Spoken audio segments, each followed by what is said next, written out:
conversation, which I guarantee you will be fascinating and full of really smart things. So, and we'll have Mitra take it over, and then we'll have time at the end for questions. Thank you. Thank you. Thank you.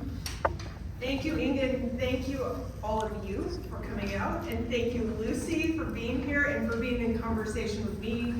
The most rewarding days in my job as a curator, working on the arts of today, are those I spend with artists and in their studios, because you, in that moment, get to join someone on a path of inquiry and exploration that is grounded in materials and techniques. And so I'm very honored and excited to have had this invitation and opportunity to dialogue with Lucy, because she is a deep thinker who is weaving so many strands together in her work. And then the work comes out so fun.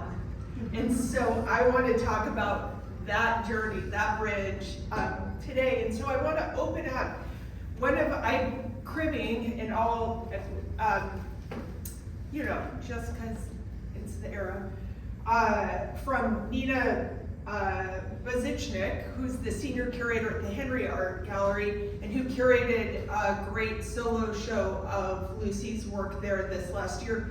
And she had this phrase in her introduction where she said, "Lucy embraces distortion as a tool to examine how we see what we see." And I loved that line. And I wanted to open with the idea of how we see what we see and what we're seeing around us. This work is both conceptually deeply rooted in ideas of exploration, experimentation that run through all of Lucy's works, but materially very different than the work in that show. So I want to start by talking about what we're seeing. Thank you everyone for being here, and to jump right in. So literally it's oil paintings on casts, and they're resin casts. So I will, peanuts, the red and black ones there. I arranged a bunch of peanuts, made a mold with rubber, then brushed plastic into it. And then once it's out, I oil paint something else on it. So not peanuts back on there. It's actually cabbage, but you can't tell. It's totally, the peanuts completely interfered with the image. So that's what you're looking at all of these. What they're casts of change, and what I paint on top and why change depending on the piece. It's not necessarily about what the nameable things mean, but it's also about how they feel, how they interact with what's painted on top. So there's like a very sensory rationale behind these also. But I came to this work, so painting background all the way through, just, zero sculpture. Sucked at it, in fact. At some point, I started having, I was always really into photography, and something about the process, once it went digital, I lost interest. But like with painting and the flatness and my interest in illusion and photography and the illusion there, I realized that I'm so seduced by it that I actually needed to interfere with the surface. So I started, rather than including photography in the work, which I couldn't do because photo one every single time, I decided that I would find a sculptural, touchy, substitute for this authority of the direct, so direct impression. So then I arrived at multi casting, which I didn't know how to do, had to figure that out. So that's why I use that, and then it's interfering with the painted image on top, or the painted image changes because the surface itself is not flat. So the illusion either doesn't work, or for it to work, I have to actually change it. So that's we're going to take those 5 concepts and we're going to break them out one by about this work is something that I love in work is when it exists in a state of in-betweenness. These are paintings and they are sculptures, both at the same time. And as you just, literally, and as you just heard, they're also very much rooted in a conceptual interest of photography.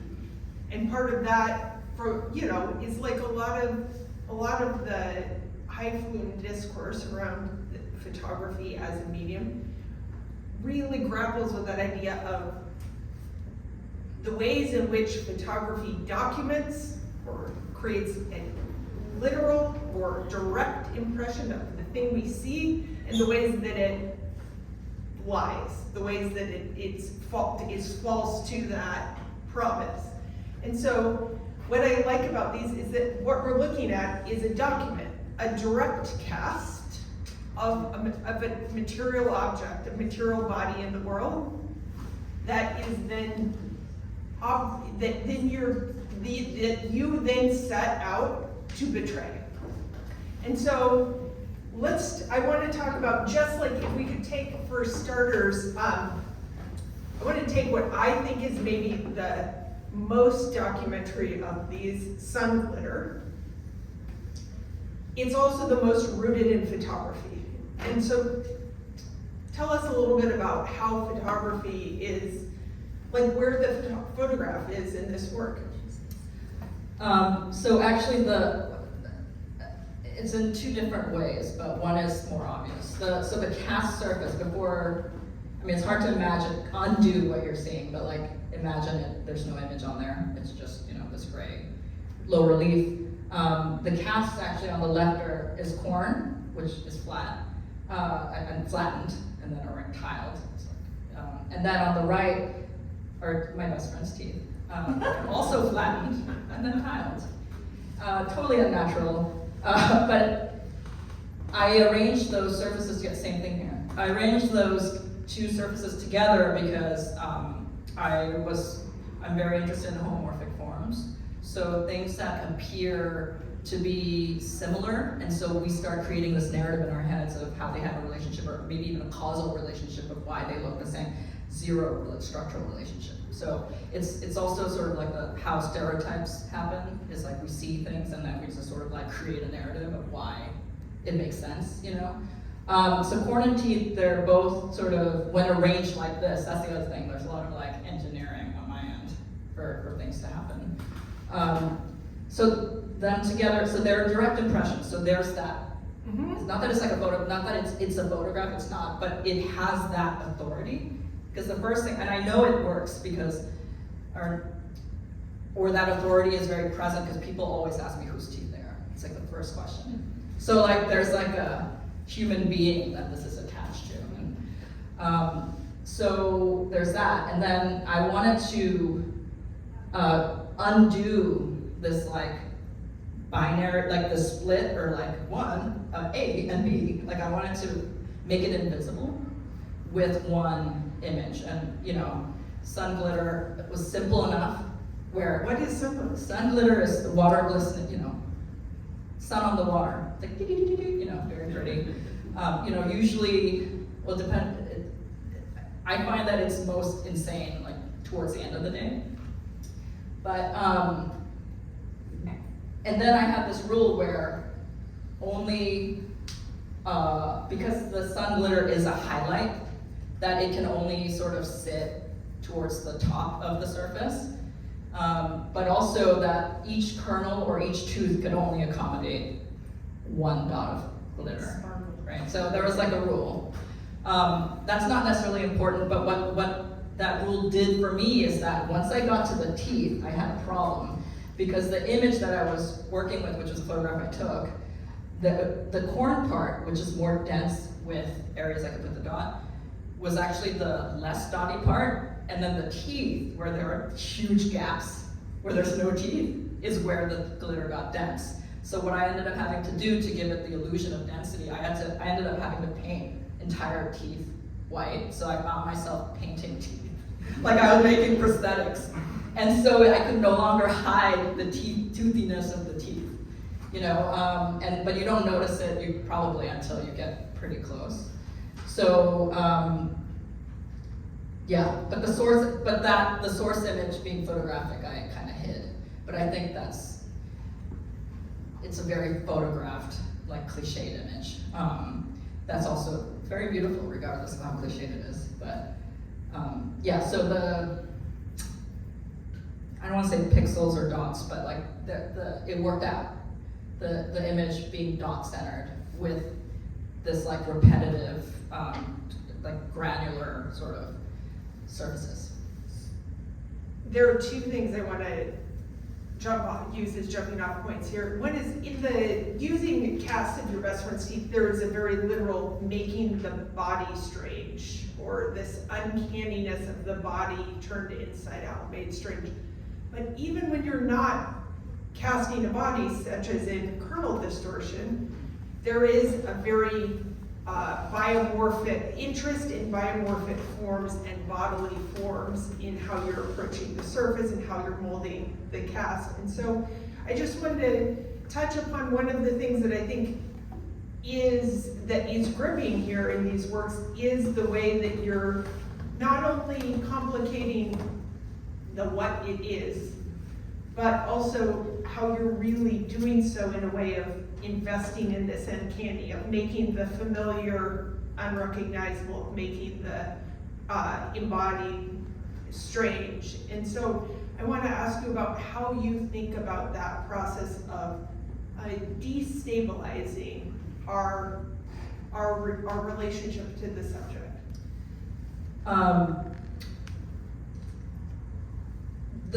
Once I left oil painting on canvas, which part of me sometimes I'm like, why did I do that? But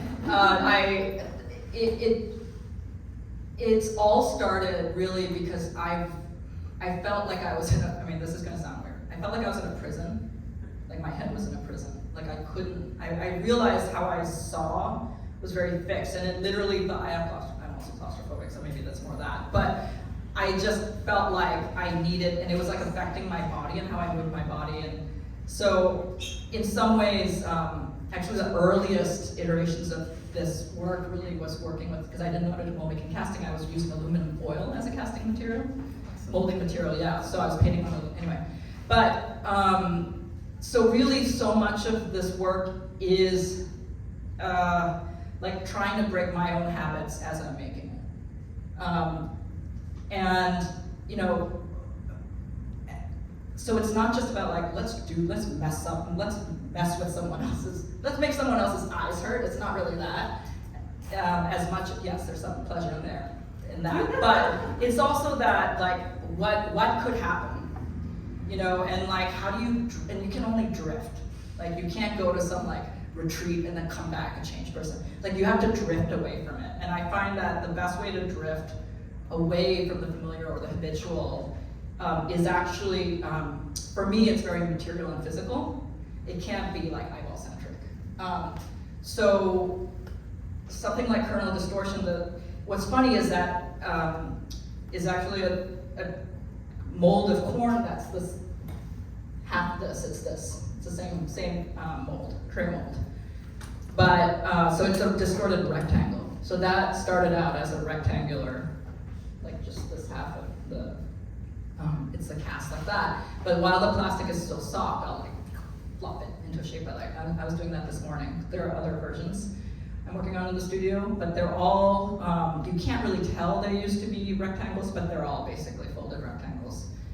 And then it's like, you know, like I was also looking at a conch shell when I was painting that, and like how do you, at the same time, revert to a conch shell, the colors in it and the shapes in it, but also like it's not that, and then reorient all the decisions for that particular shape with like corn kernel texture on it. You know, so like you have to make these decisions because you can't avoid it. And that's sort of how the drift happens for me. And that's, I mean, this is where the process is important for me. It's not about process that I know or that I fetishize labor or conventional processes, but for me it has to be sort of like, I made it up. You know, like that really drives the work. You mentioned that you started by using tinfoil as a way of molding a form. But I know that you also, in the past, cast entire faces, not just teeth. And so I wonder, if you could give us a sense of from whence this body of work or this set of forms came, and the path that got you from after you left oil painting, how did we get to this set of explorations? I mean, you know, I think, and I never, like when I was a painter, it was a lot of abstract works, or they seemed abstract even though they weren't.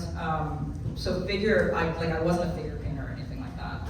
But once it came to making casts, I had this problem because a lot of things when you pick up a surface, like if I were to cast, like an elbow, like that's really illegible when it's taken out of context.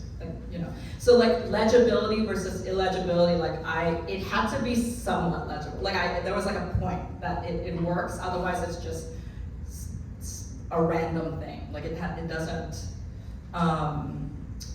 it can't even function as, say, like a distortion, because it's so illegible. So it seemed like people, or really like hands and feet, like really legible body parts, were convenient.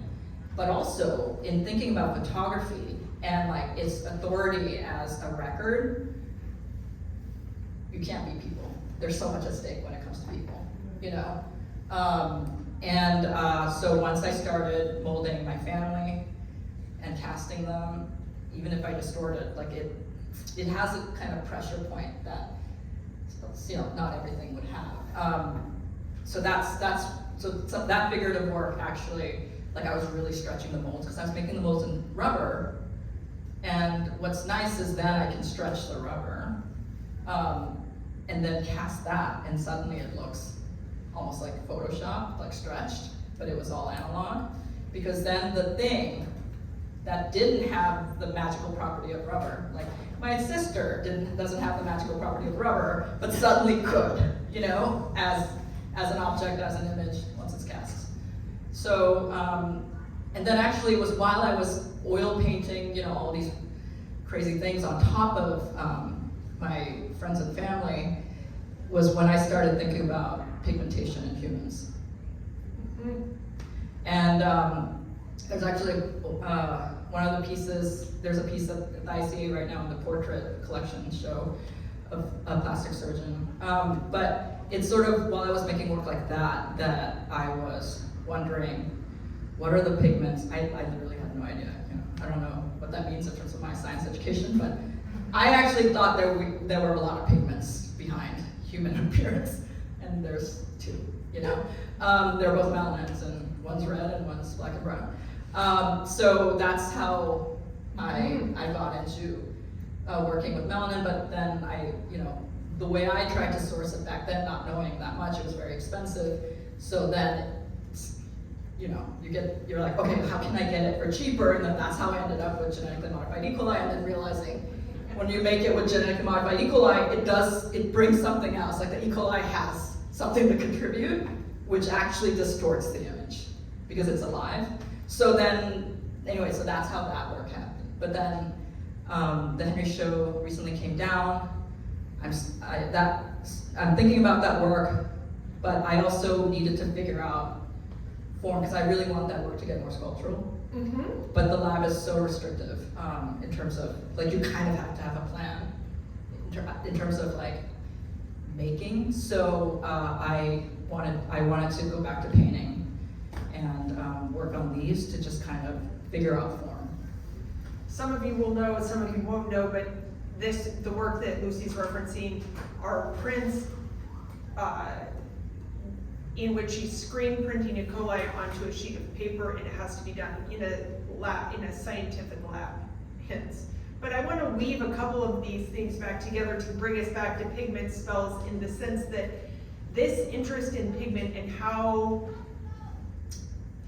like, there's a long, from the late 19th to the present, one of the big arcs of capital M modernism is an interest in perception, and how perception and color theory mine that space between what we know and what we see. That gap between knowing that the floor, knowing that this wall is all one physical material thing, and yet it looks different in shadow versus in light, and so on. And there's something that's deeply expressionistic in that same way, both through the act of stretching or bending or contorting, or how you're choosing your colors, applying them, this layering of images, even as there's something also very, very, you set out with a plan. And so I've been really thinking a lot about how you've created, in a lot of these cases, what you're really setting up is for a structure is a biomorphic grid. Like corn is a grid structure. This like most regulated minimalist structure. Rows of teeth are homophonic or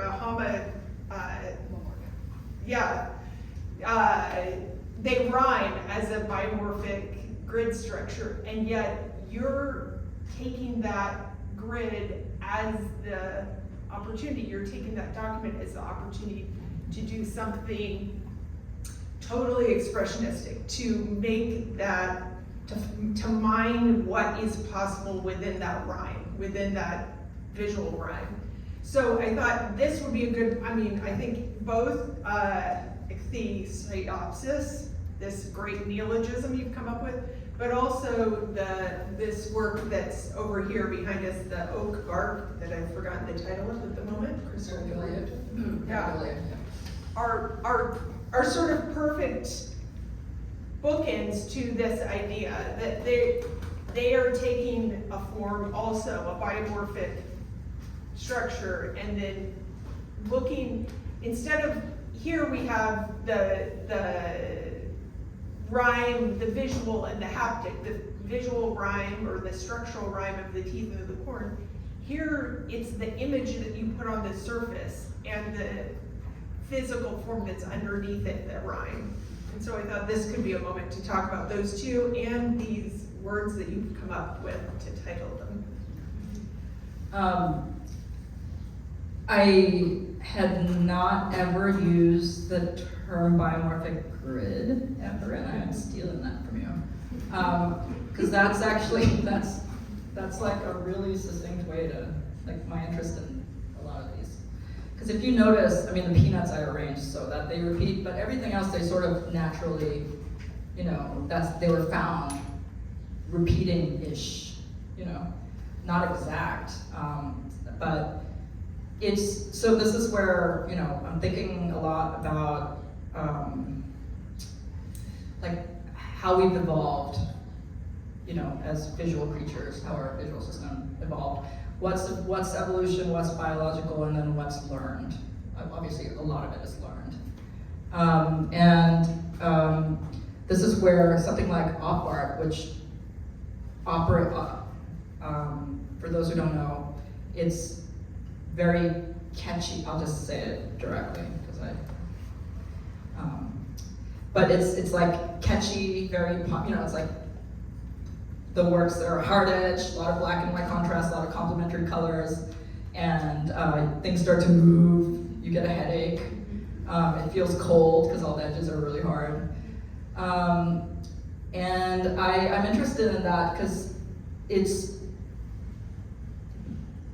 those paintings reveal the parameters of our visual system. So they're glitching because our visual systems, it's hit the limit, and it's by having it sort of misbehave like that, where it's involuntary reaction, that we actually learn, like, people have been able to learn a lot about how it is that our visual system might even work.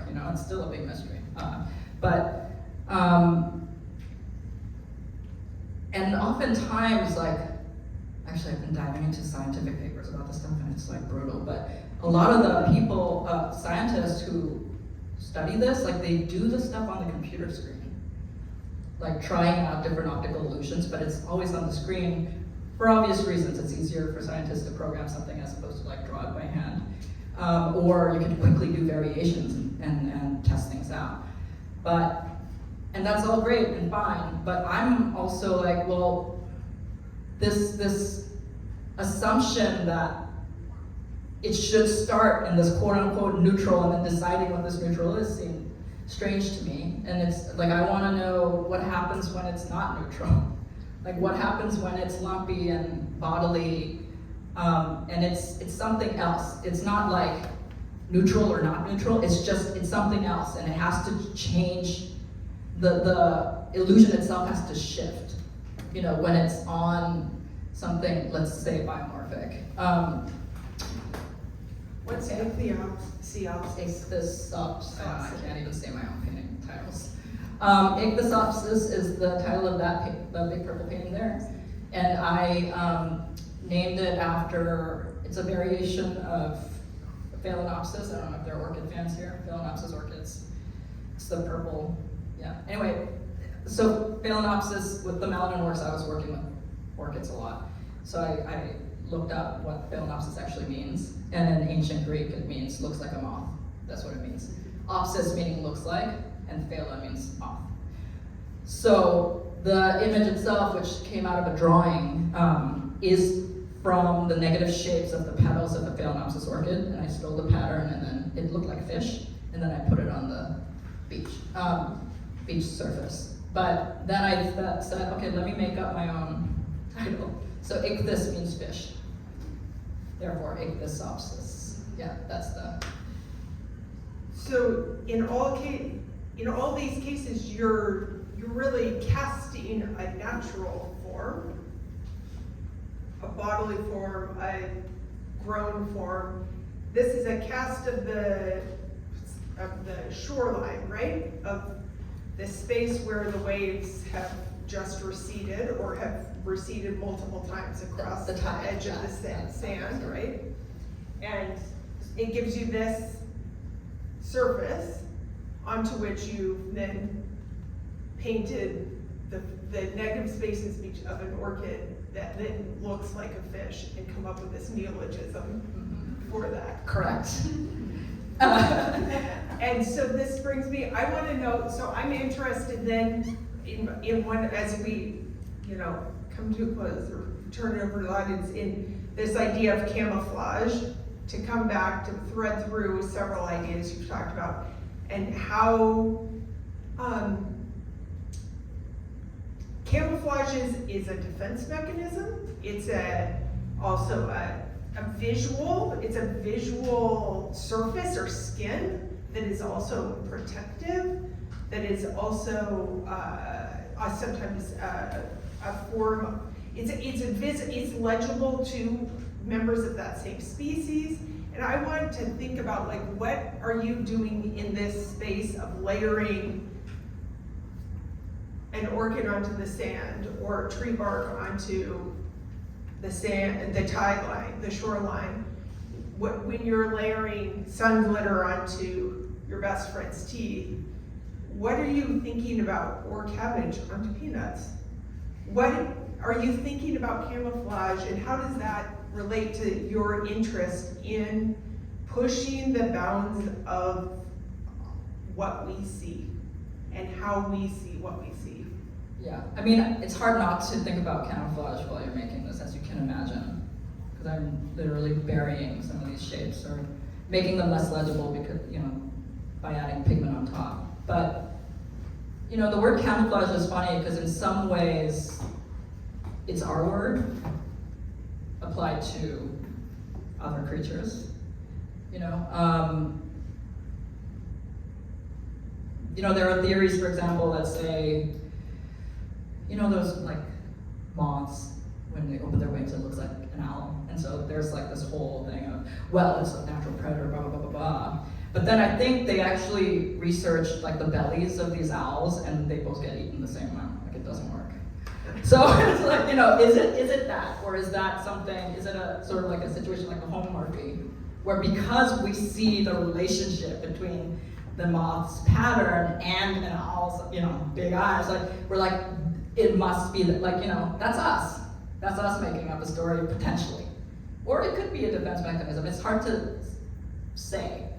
But also the other thing that happens probably is desire. In, whether it's our desire of wanting things to make sense, or, one beetle wanting to look hot for another beetle, so I think these things are, like the way things evolve, it's not so rational always. There's always accidents that happen that change the path of things. It's like a complex way that things come to appear that the way they are. And never mind the fact that there's then like our visual system that sees it a particular way that like bees see it totally differently, So thinking of all of that, and as far as like the images or why I select, for example, cabbage on peanut, like what's weird is I didn't pick it because it was cabbage. Like that seems like the obvious thing, because cabbage is the salient word that, or salient, is like the first thing that comes up. But what I was actually interested in when I high contrast, like black and white high contrasted the image of this cabbage, was that the patterns looked like, the shadows looked like beetles, and I really wanted these paintings to be red, just because of the pitch, that kind of red. It's a visual pitch to my eye, maybe other people's.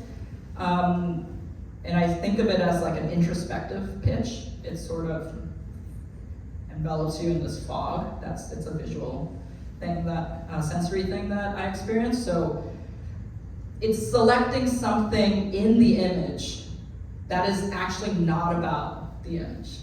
It's about a quality or like something in the image that is actually the important thing, which is the little specks of shadow that the Savoy cabbage leaves have, because they're very textured.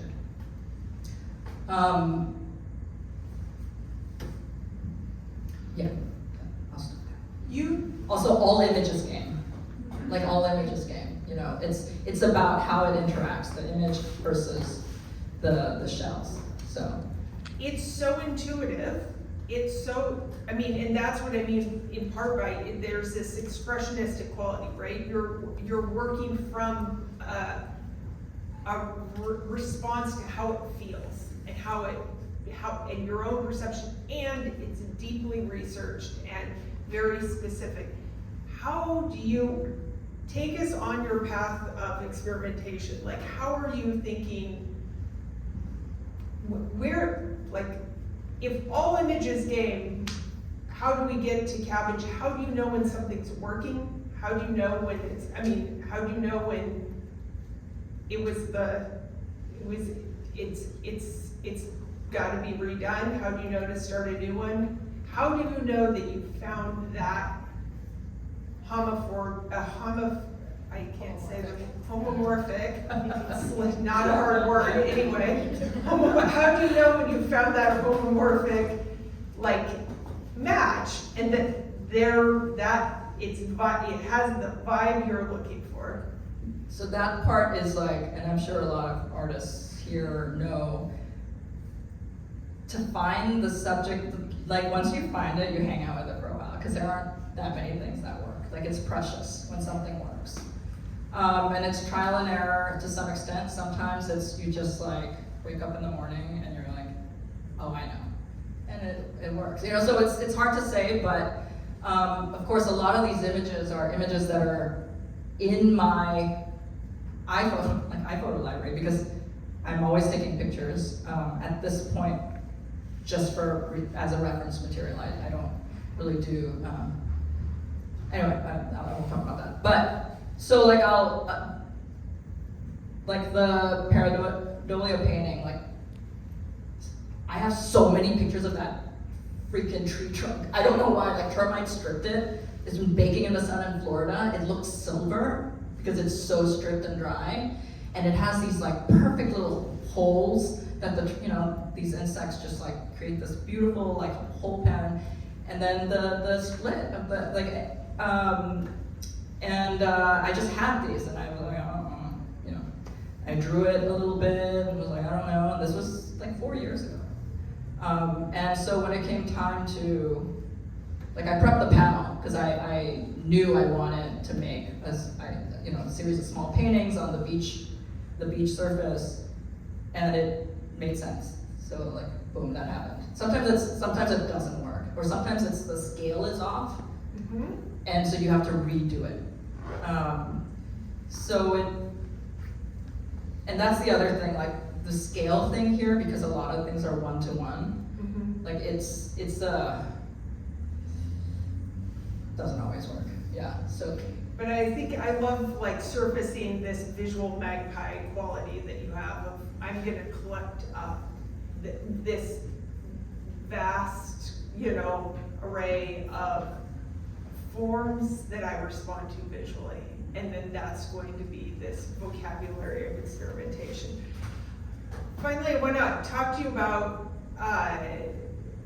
reproduction and replication, which is a way of coming back to this biomorphic grid and this form of like this thing that you're doing of casting, and how your casts are, of all the sculpting forms, casts are a way of creating multiples.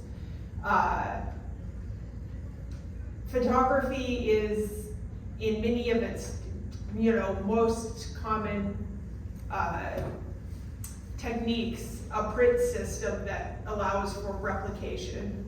Corn is one of the largest crops in the United States. The United States is the largest producer of corn. We export 50% of our corn. Its primary function is fuel.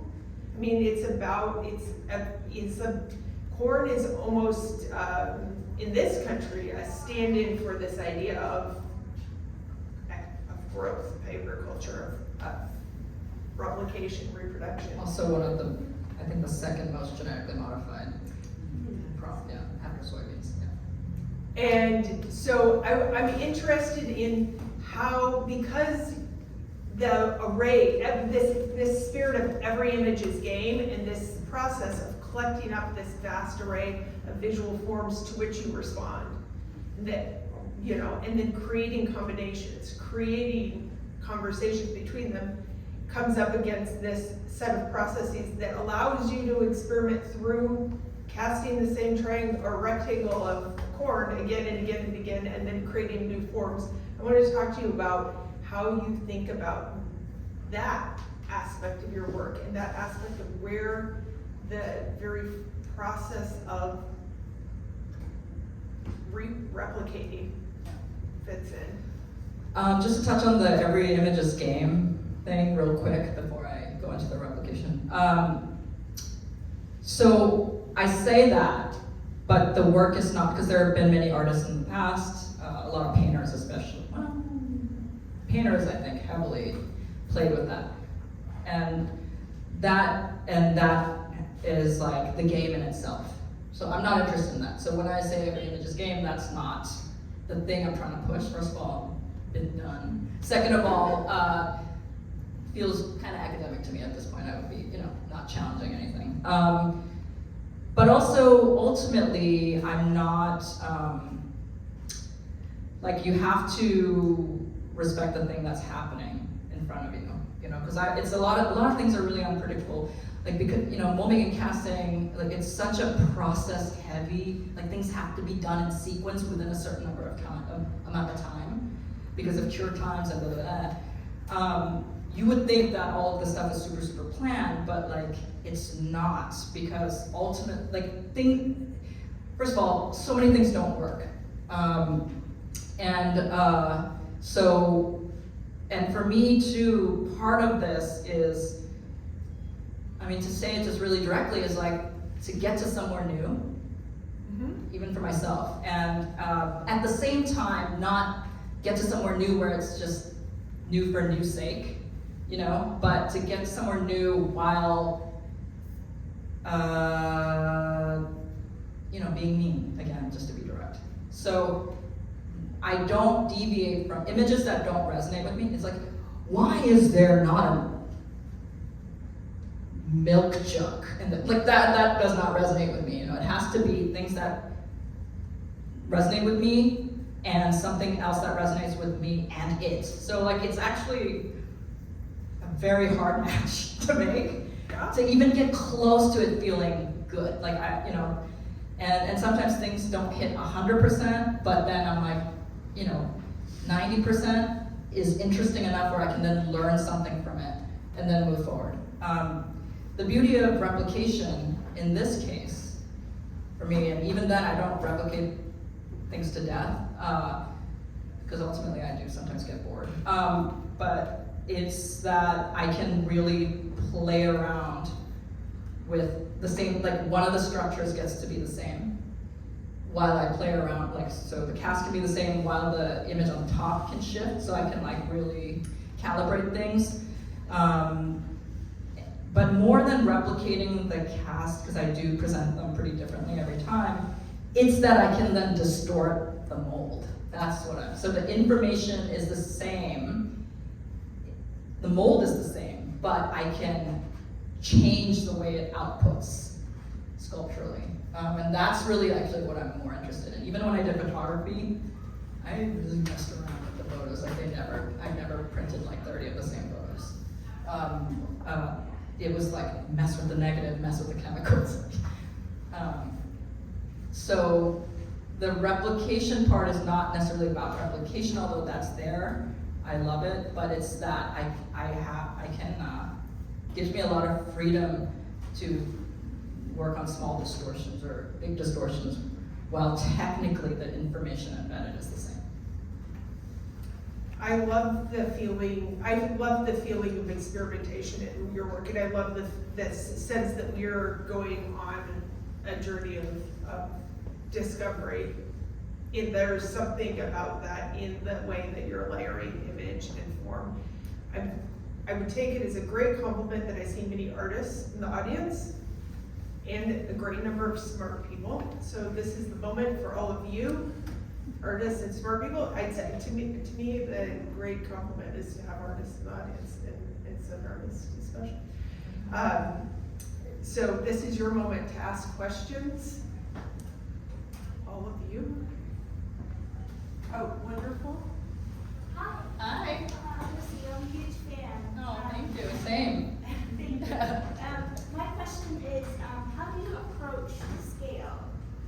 Because I see the one-to-one representation, but I guess like this canvas could also be half its size and still be one-to-one. How do you decide on scale, like something that should stand so large versus something as intimate and invites, like looking into the detail?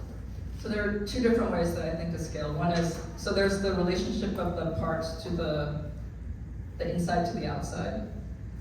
So most of these are one-to-one, but some are not, but you just don't notice it. Like the teeth are actually enlarged 160%, because human teeth, unless you have enormous teeth, yeah. Human teeth, if you take it like and put it out of your body, it looks like doll teeth. Like it looks really like, so I had to enlarge it. Also, it had to like hang out with the corn. So it's enlarged 160%. My best friend's teeth. And then, so the final size of it has to work with the internal components. And with the peanuts, weirdly, I never work small. Like I've never done a show with works this small, except for that one. Like that's my normal size, but with the peanuts, I was like, once it hit 8 by 8, I was like, that's it, stop. Like this is the size. Somehow, that felt right. It did the thing it needs to do and would do well texturally. Like that was the minimum. Maybe not the maximum, but it was the minimum. And I was like, that's enough, because that's gonna be a pain in the ass to paint, which I was right about. Something like the corn, like I've used corn a lot. This is one-to-one, but I've actually enlarged corn up to 5 times. Like where a kernel was this big, for a 19-foot sculpture that I made. And it registered, and it was put in a very large space, and it sort of like looked kind of normal. You know, so we have a tendency to scale things in a way, unless you deliberately juxtapose it to show how weird it is that, you know, something is blown up or down, to like normalize it to our scale. Like our eyes do that. That's why photographs look so normal. You know, you're like looking at a photo of your friend, and she's like 2 inches tall, and you don't question it. You're like, oh, there's my friend. Looks just like my friend, 2 inches tall, flat. You know, black and white. You know, like, so yeah, and in some ways, like, there are certain pathways to seeing. Certain things have taught us a certain pathway to seeing. I think photography is completely I'm not making this up. Like, this is, I think we can agree on this. There's also a lot of literature on it. But how much photography has actually shaped how we see.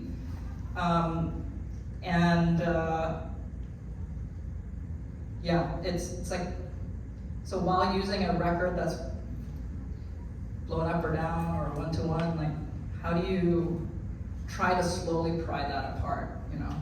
I don't know, but it's sort of, these are my attempts at that. I think I drifted. I mean, it's a classic Lucy answer, like a very, very Went for a walk. good, grounded, straightforward question, and like we open up all of philosophy, all of the concepts possible. If you have a question for us. First, thank you for the great question, because through the question I understand some of your process. Especially you mentioned you collect a lot of image forms. I'm just curious, do you have specific perception expectation? For example, that one. From you? Like for you to get something out of From it? you or from viewer, both. Uh-huh. Because that one, because you collect a lot of tree trunk, so you since already knew what's the final perception or you want to see or viewer want to see. But this one seems for me, you're halfway between that work and this work. This sculpture sounds like your response for the process. During the process, you twist and try. But this one, you have color, you also have some kind of fish or image you want people to see. So I'm just curious, do you have already designed a certain image and then you try to realize it? Or like that? Or, you know, how you work out? Depends on the piece. So sometimes it's, the thing about this process, unfortunately, is I just have to follow through and see what happens. And if it sucks, I'll just hide it. And then if it like doesn't suck, or I can learn from it, I don't destroy, like I won't paint over it, or I'll just keep it, or you know, I might even show it, just because this is all like a train of thought, really, you know, and I'm fine with showing that. I think that's super interesting, actually. But when I see that in other artists, like I love that. So you know, sometimes I'm in presentation mode, and sometimes I'm like, I'm just gonna leak all this stuff, and that alone, that is part of the work, and maybe that like informs the work, and maybe it makes it a different visual experience, maybe not so just retinal, you know, anyway.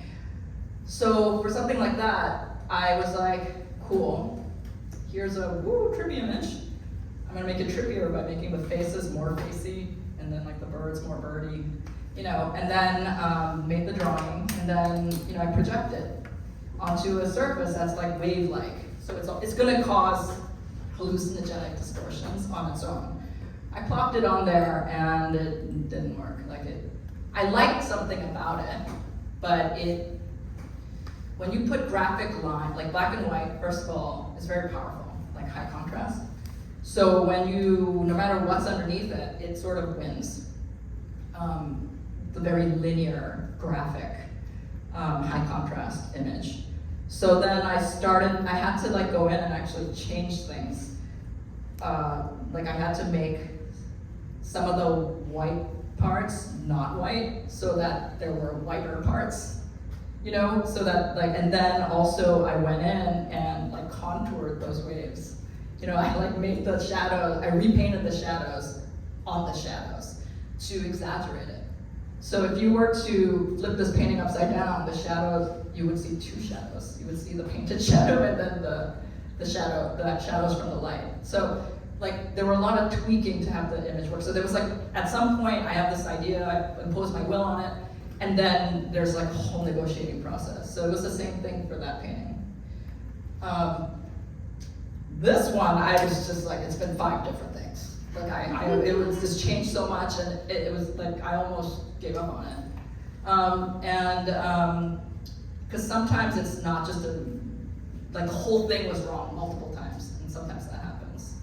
Does anyone know what they do? Since this has been right behind us, this was the painting I felt this deep, deep sense of familiarity and connection to when I did my studio visit, and I kept coming back to it. I was like, it always felt like the image, that kind of familiarity, the image that's on the proverbial tip of your tongue.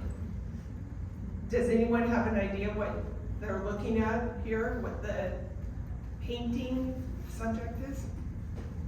It's okay if you don't. I mean, yeah, there is no,